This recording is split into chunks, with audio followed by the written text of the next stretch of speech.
Look, Ripple spent over 150 million US dollars defending ourselves. Not every company can do that.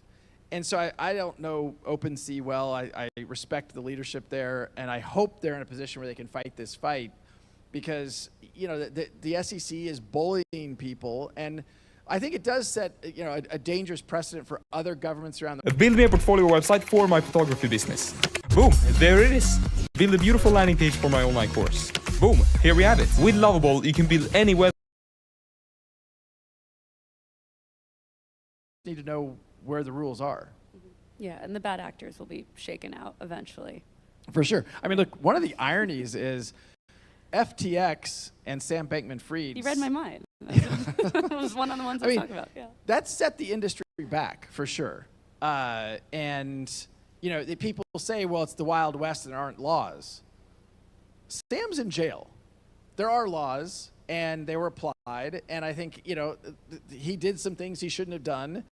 Maybe that was out of naivete. Maybe that was out of maliciousness. I don't know.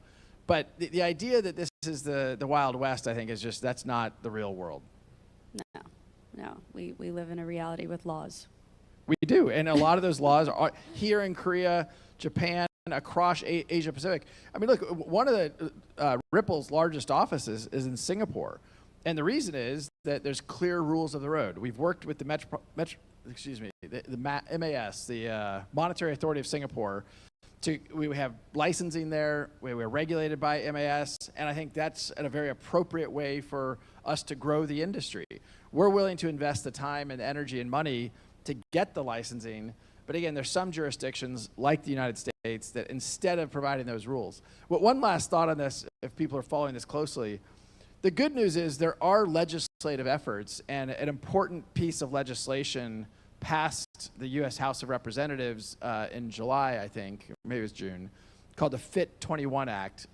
FIT stands for Financial Inclusion, I don't remember.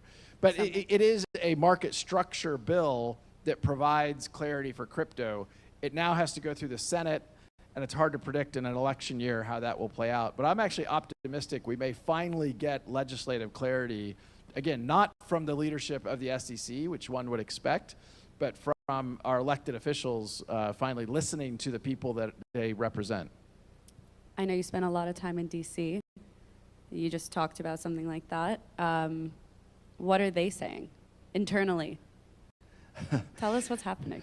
So I've definitely spent a lot of time, and Ripple partnered with Coinbase and Andreessen Horowitz in creating what's called a political action committee to help elect people who are pro-innovation and pro-crypto.